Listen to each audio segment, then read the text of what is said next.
Сега ще правя аблация на това, което се вижда на екрана. Ето го образованието. На границата ляв десен дял с размери 3,5 към 4 см. По този маркер ще влезе електрода, т.е. сондата. Трябва да мина през тумора, за да отида зад него, за да може след това да го изгори. Доктор Цонев ще определи точно времето на инсонация на сондата. 270 секунди се определя според размера. И това ще се изпълни. За да имаме ефективност. Наблюдаваме кръвоносните съдове къде са.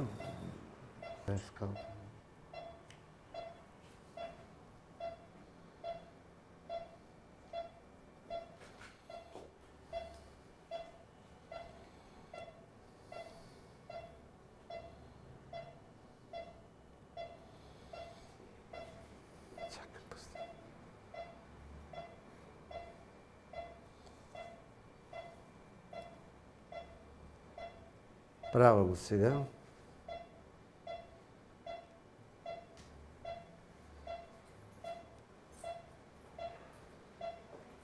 Сега съм в тумора. Преминавам през него. Ето го отдолу под него иглата. И почвам. Това, което се появява сега, това е така наречената аблационен облак, който ни ориентира за ефективността. Но най-важното е програмата там.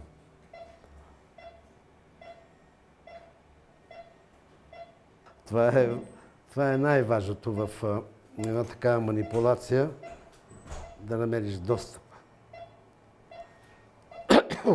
Някои от апаратите имат така наречената навигация, която те ориентира още по-добре в две равнини.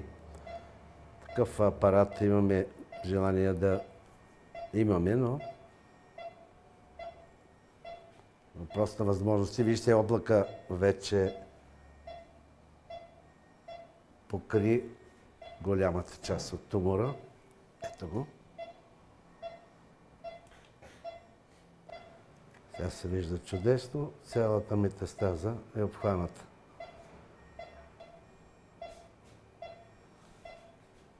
Аз съм готов тук като образ. Още колко ни остава? Да.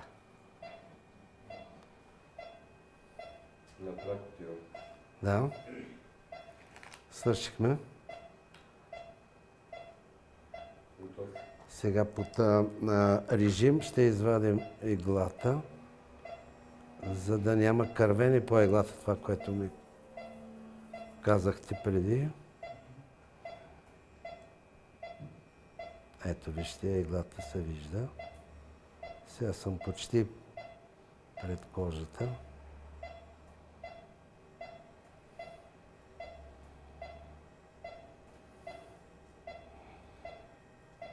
Край.